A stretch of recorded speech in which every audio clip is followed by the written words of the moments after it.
the WWE Performance Center.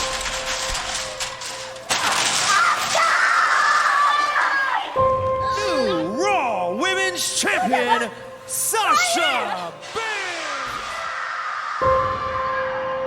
I am a pirate, so never stop voyage, right? See you soon! AHOY! That's Kairi Sane. They're in trouble. Needs delivers the patented alpha. Kairi Sane is back. Bon voyage!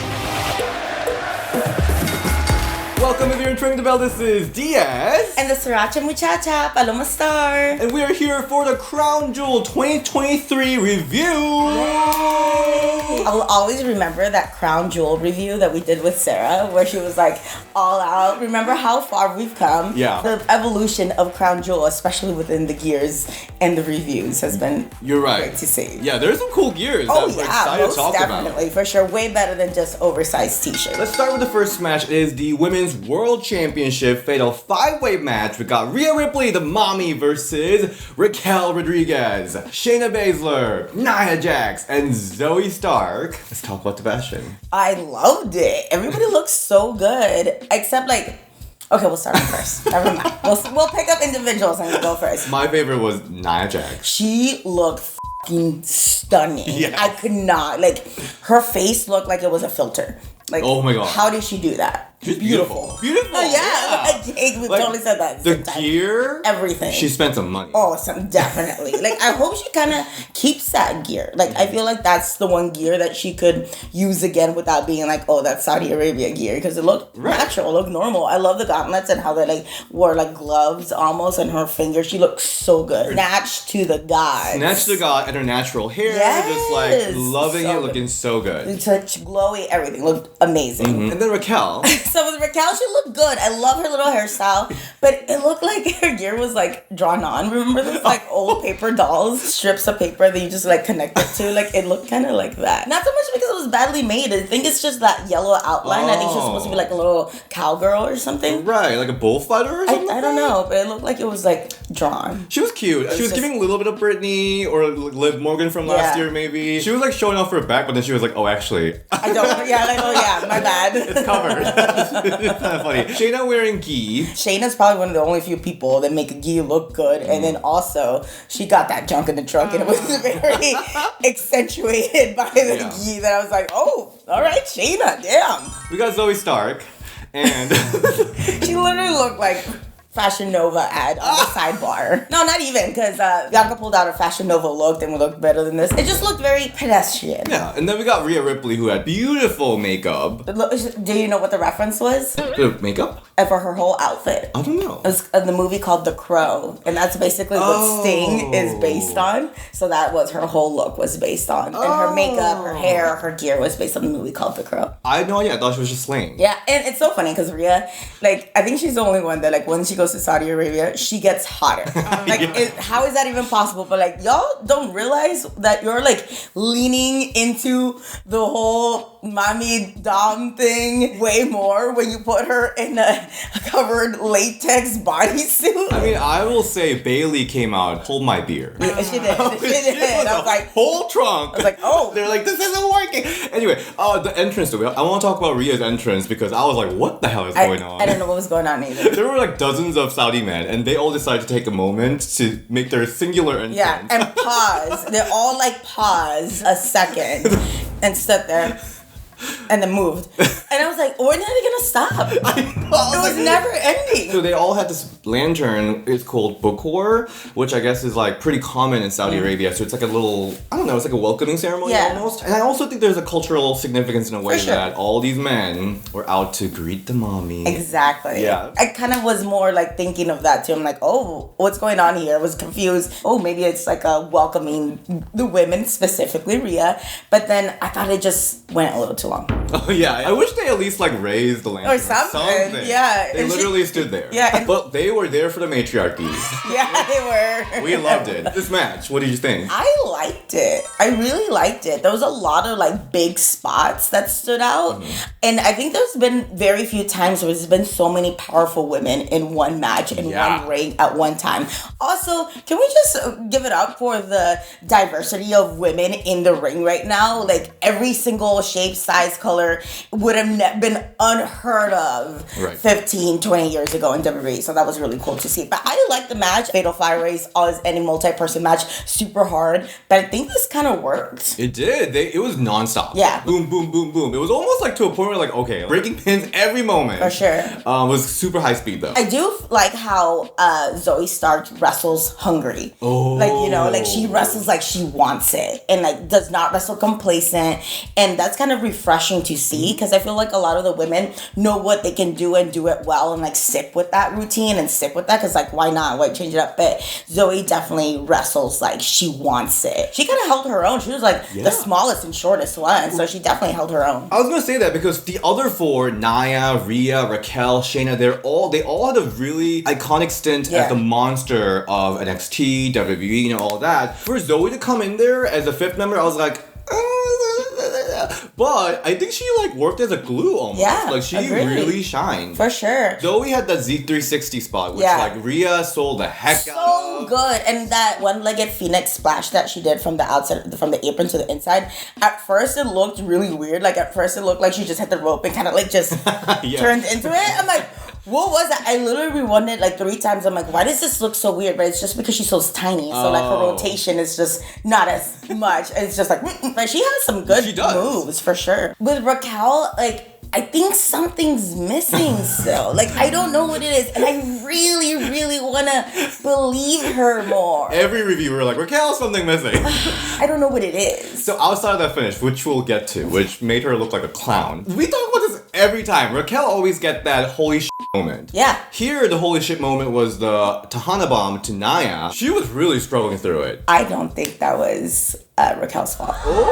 Nia, arch your back, girl. That really helps out so much. No matter what your weight is, what your size is, when somebody picks you up like that, arch your back. And that literally alleviates so much pressure. Not even weight, like just the pressure. And it's weird. It's a weird move to hold up anybody up like that. But if Nia would have literally just sat up and arched her back, Raquel could have walked the whole ring with her like that. But that's what it was. And I also think Nia probably didn't want to take that bump. I mean, it's a scary big bump. I don't want to take that bump from Raquel or from anybody. It really made Raquel look like she was struggling when maybe she was, but it made her look bad as opposed to make her look like a big strong ass Mexicana chingona that she is. Nia could have helped out a little bit more and like sat up and just arch your back, girl. I know, that sounds like the first time I bought him that was like, arch your back! I was like, PTSD. I really love how WWE always trying to make Rhea and Raquel into something. Yeah. They're trying to make it into Trish versus Lita, but no, that is Rhea versus Liv. I like the little face-off spot that they had, but Yeah,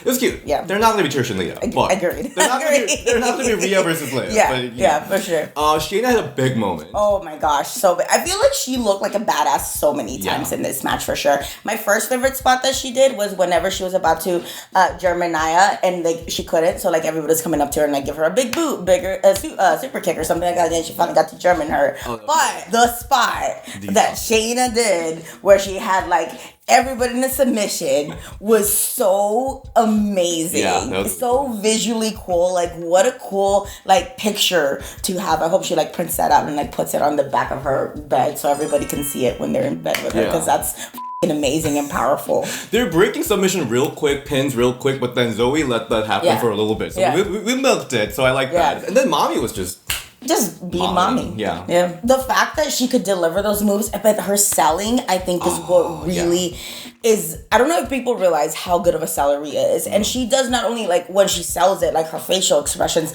but she does, like, take moves that are, like, believable. Like, if you're really taking that move, that's how you really would take it and fall. She makes it look so good. She almost sells like she's tiny. You know, she sells like she's, like, being thrown around like a rag doll. She sells like she's, like, Zoe's size and she's, like, a giant. I love Nia in this match. I mean, like, this is her first big match since she returned, and you could tell why they needed Nia. Because, like, she just goes in there and she just, like, boo me. Yeah. And they will. Yeah. She's got so much charisma just oozing. Yeah. And I think Nia's actually one of the few women who are not afraid of being like a heel. Like she's not trying to be like a cool heel, or she just like whatever, boo me. I don't care. Right. People are gonna boo me or not like me anyway, so bring it on. So I did like this match. It worked out way better than I thought. Like on paper, it didn't seem like I was gonna enjoy this match very much. But I definitely exceeded my expectations for sure. So let's talk about that finish, because I was like, in theory, I was like, this is cool. In theory. Like, they probably was like coming up with this, they're like, this is gonna be so cool, so cool. It was so bad. You didn't like it? Wait, you liked it? I liked it. Okay, cool. This is interesting. I thought Raquel looked so stupid. Like, she obviously saw Rhea about to hit that riptide, and she like, let me crawl in there to the peril real quick. Maybe I didn't pay attention to Raquel. Okay. Because I did not see her like, oh shit, here comes Rhea. Let me position myself. So maybe if she didn't make it as obvious. Okay, not gonna lie, I did not notice that Raquel get crawling into it.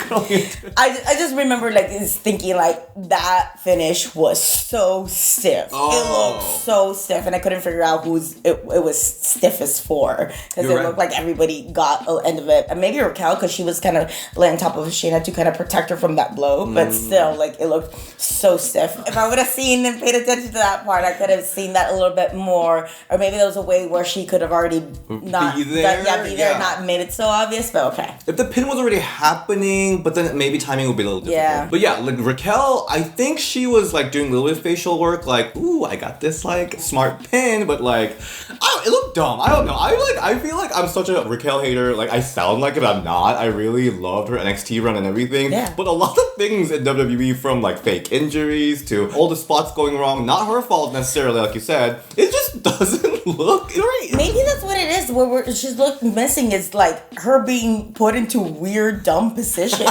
You know, it's not even her own fault of her own. It's just like she gets put in this like, hey, do this spot, and like, okay, it's gonna look weird, but I'll do it. It just looked goofy. I don't know, but I'm glad you liked it. Yeah, I like the actual finish. I did, like I said, I guess that was it. And Shayna took the pin. Yeah, which I think I'm okay with. I'm okay with it, yeah. I really do want them to lean more into Shayna being the submission magician and like doing more submission stuff, because that looked so good and it made her stand out so much. Yeah, I mean, this finish was so explosive that I didn't even realize who took the pin. It was like everyone was out. I really came into this match thinking that Zoe will take the pin, but I think just Rhea just grabbed anyone. Yeah, like, you. Yeah. Because I don't think anybody looked weak in this match, and I don't think like, oh, she's taking the pin specifically. I think it's just like who's around. Right.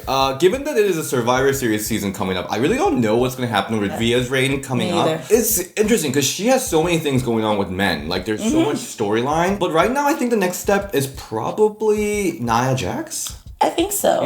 Yeah, I sometimes feel like they might focus too much on her storylines going on with the Judgment Day versus her women's title. Right. But I almost feel like those two can like coincide. Like, give them each both, or just have intergender wrestling already. Jeez. Maybe. So we'll see. I think Nia versus Rhea will be a good one. I know that a lot of people are not excited about it, but I'm so excited. Me too. I'm here for it. So people are still divided with Nia. I know. Which makes it good. Totally. I personally just wanted to see Nia win here so people will lose their so like, mind, but yeah, that didn't happen. Yeah. All right, listen up. Who wants free UFC tickets and $2,000. You heard that right. Here's the deeds. So we already know that Morgan & Morgan is America's largest injury law firm, and we know that Morgan & Morgan has a proven track record of fighting for the people, with over $15 billion recovered for their clients. And we also know that submitting an injury claim with Morgan & Morgan is free and easy. But did you know that they are the official injury law firm partner of the UFC?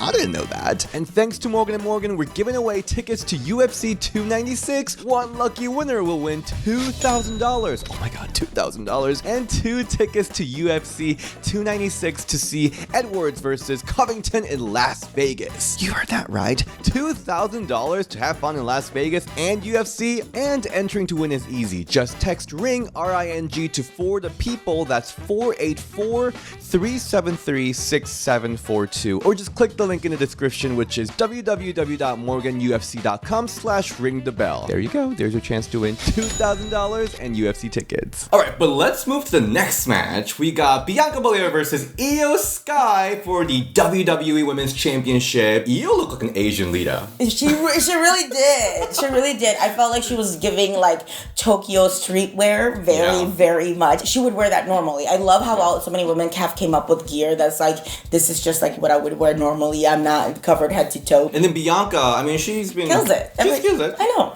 I think she made it. Yeah, I'm pretty sure. It looked cute. Yeah, it looked really cute. I really have loved how Bianca's been wearing lots of shorts. Those legs be giving so much legs. But I mean, obviously, I don't think Bianca ever looks bad. Never. She looks so good. Yeah. She came back looking even better. Yeah. Oh my God. How? I'm really excited to talk about this match with you because I feel like this match, I would have enjoyed it more if I watched it mute. Ooh. Because the crowd, they were like, Logan Paul won? Yeah. What? I was watching this match and I'm like, what is missing from this match? And then I'm like, is it the crowd? I think it's the crowd. They were quiet. Dead.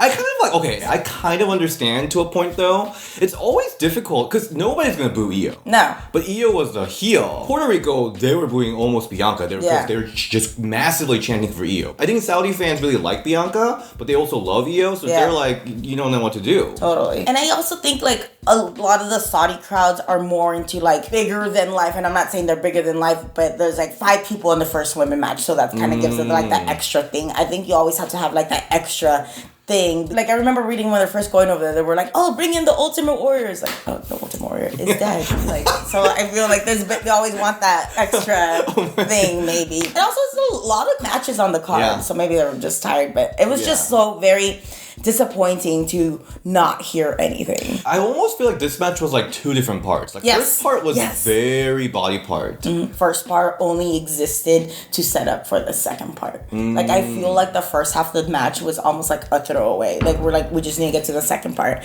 to be set up for what's gonna happen next. Like they started off hot. They started off right away, but then they like slowed down, and I think that almost made it more obvious that the crowd wasn't into it. Yeah, because I mean they were obviously going for that storyline thing where Bianca was out with the leg injury by Damage CTRL, so they were working that. We know that Io can do a lot more than just like, body part manipulation, so I was like, I don't know, Io, give me something more. This is super random, but I could not get over the way that Wade Barrett kept on saying Bianca Belair's name. What did he say? Can't even remember. It was like Bianca or something. It was really weird. Bianca Belair. Bianca Belair's the Bianca Belair. Okay. Like, and I could not get over it. And I really wish I remember how he said it, but I think I gotta try to erase it out of my head. And I could not, for some reason, him and Michael Cole, maybe they got a note of it, to say Bianca Belair's full name, because they kept on saying Bianca Belair over and over again. Maybe it's to promote her new reality show, maybe. But it was just Bianca Belair, Wade Barrett saying Bianca, so weird. So I'm wearing God TV t-shirt, but that's like how God TV ladies are like, Dia Shen. They never call me DS. Dia Shen. Dia Shen. Dia Shen. Dia Shen. Maybe they think their full name is Dia Shen. I do have a couple of people that I know through wrestling that I'm like, I have to call you by your full name, but like MC Hammer? Like, oh yeah, you think nobody calls him MC? What does MC stand for? Is it Master of Ceremony still? Mariah Carey? I don't know. Anyway. So this match like got really heated up the second part of the match. It really did. Io was doing everything. She's like moonsault outside, the crazy drop kick, people still dead. And then Bianca did like 5 body slams in a row, but like, what was the payoff? Stuff like that. I'm like, okay, like, well, I thought it was gonna be like either a big body slam or maybe like, I don't know why Io would reverse that. Do you think the match itself was good? Yeah, it was solid. I wouldn't say like, it was a great match, but it was a good match, solid. Okay. Yeah. I think they needed like a little extra something like those Bianca's one-hand gorilla press or something like that to like rile this up a little bit, but I think it was good. It was a good match. Nothing was like, oh my god. I mean, even that's what was probably missing, was an oh my god moment besides the last part. I think it might be a little long. Even the top rope moonsault couldn't wake them up. It's kind of like, okay, what can they do at that point? Bayley came out. Looking like a very nice, thick disco ball.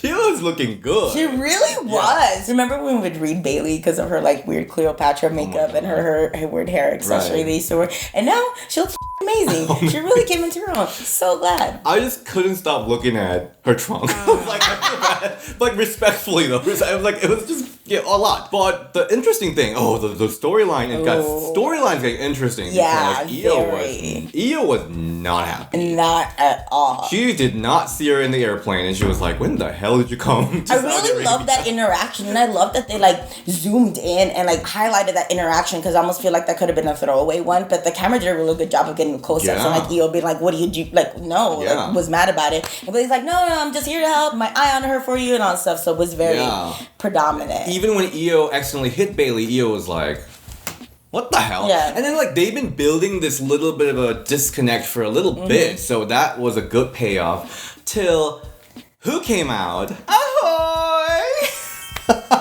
Kairi Sane came out. Looking amazing. Bomb.com. Wow, she was like a whole different vibe, and I'm here for it. Maybe it was too much of a whole different vibe. She almost looked like a different person. Maybe that's why people were like, who is it? Like, she looked like a completely different person. People did not pop at first. No, they were like, who's that? It took them a little while, Yeah. actually. Yeah. They were like, wait, what? Who's She it? should have came out with a little pirate hat, but like the black and red pirate, because she's like mean now. Yeah, I think people like kind of finally saw who she is with the insane With the elbow drop. Like, there's only one person who can do an elbow drop, and it's still absolutely, and it is insane because it's so beautiful. Like, how do you make your body do that? So Kairi Sane came to attack Bianca Belair and then was like hiding underneath. And then with the help of Kairi Sane, IYO SKY was able to pick up a win with a beautiful moonsault. Do you think this was a wrong event to bring Kairi Sane in? For the crowd, yes. For the reaction, yes. Storyline, no.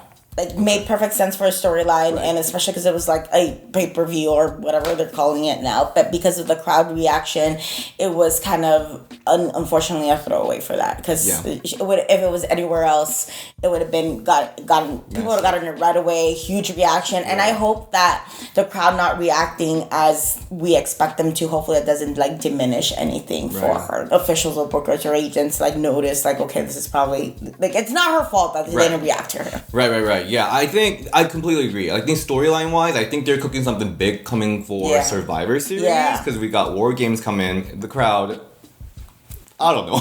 I don't know why they didn't react so much, but they were tired. So yeah, that was kind of unfortunate. I'm very, very excited about this Damage Control storyline. And yeah, that's the thing. What I love more is that Bayley had no idea about this. And we should take it back to a little bit to 2020. It is Bayley herself who took Kairi out storyline wise. Guess who else is involved? Asuka! The Kabuki Warrior. Asuka was the one who like sacrificed her title to save Kairi, but Kairi still had to leave because of the storyline injury.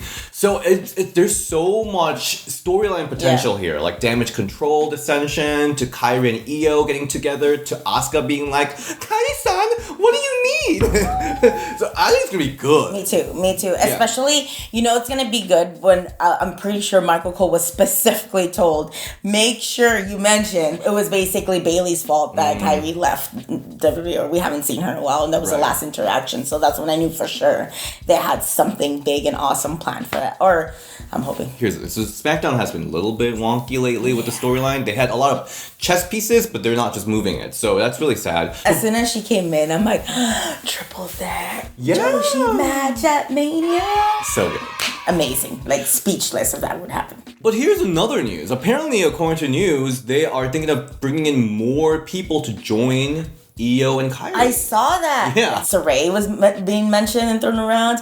I don't know. I mean, I'm here for a Joshi faction. Yeah. I mean, Please. That's crazy. Actually, okay, Joshi faction that then breaks up and then it has this amazing match within each other. Yes. I want Meiko to come in.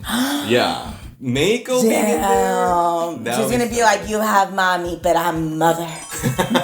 Saray is an interesting case because she left WWE because she didn't like the direction. Totally. Because, I personally... Did you like the Sailor Moon situation? I mean... You love Sailor Moon. Yes, but I'm completely biased. I love the Sailor Moon transformation stuff. Like, I personally liked it, but I don't think she liked it. So she left. She left pretty recently. Yeah. If she's coming back, they must be cooking something big. Yeah. Totally. Yeah. And especially, who wouldn't want to wrestle with your friends or against or with your friends in WWE? Like, I feel like that would be a big selling point for her. That was Crown Jewel 2023. I think I'm more excited about what's going to happen next. Yeah, me too. And I don't feel like a lot of pay-per-views leave me feeling that way, at least lately anymore. I feel like a lot of events have made me feel like, like what's going to happen now? As in like, not looking forward to it. But I think it's been a while that's it leaves me like, oh, what's gonna happen now? But looking forward to it. Please don't make me say what's the point again. I feel like I haven't said that too much in a while, but come on, don't disappoint us. Survivor Series in Chicago, the War Games. Oh, it's gonna be so good. So I'm so excited. I'm planning on going. So. Yeah, let's do it. Yeah, let's make it a whole thing. Ring the bell, fam. Come on out. Come to Chicago for Survivor Series. Today's also your last day of your amazing play. It is.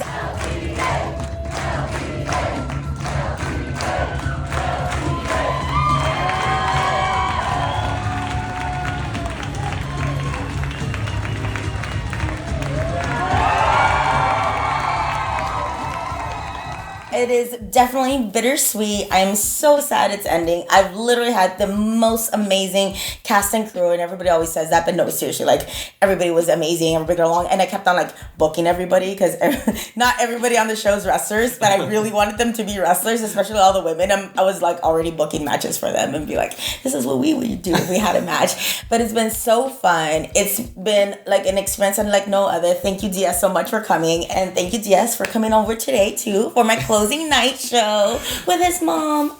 Because the show was extended because it was popular. Very popular. Little tidbit inside scoop here. It was gonna get extended for a second week, but it didn't because of Christmas Carol. Oh. Because it wasn't even, the demand was there for a second extension, but it was more behind the scenes crew, a lot of like wardrobe and crew people would have overlapping. But it's been an amazing experience. I've always said that pro wrestling is theater, and I hope that we brought new fans to pro wrestling from theater, and I hope we made theater fans out of pro wrestling fans. And I saw a lot of Ring the Bell fam out there. It was amazing. Even last night, like somebody who was like, didn't even know about the show, but followed a Ring the Bell fan account on Instagram, told him about the show, and like went and like messaged me and was like, oh my god, this is incredible, like you have a fan for life. So it's so amazing that the Ring the Bell fans out there, thank you so much for promoting the show. So I mean, who would ever thought that I'd be wrestling at the Goodman Theater? I love that they're like taking pictures when they're not supposed to. Yeah, and I'm like, okay, I literally see people like this all the time. I'm like, okay, well, if you're gonna do it, tag me at least at Paloma Starr. I literally have to say, I'm like, whatever. It was such a successful run. Maybe Broadway coming next. Maybe we'll see. We have there's been already some talk about taking it somewhere, so we'll see. I mean, I would love to keep on being Goyo Chowski, the moon god. So we'll see what happens. Amazing. And where can we all follow your journey? At Paloma Starr on Instagram and Twitter. And where can we follow you at, DS? You can find me at DS on Instagram and Ring the Bell DS on X. Alright, see you next time. Bye!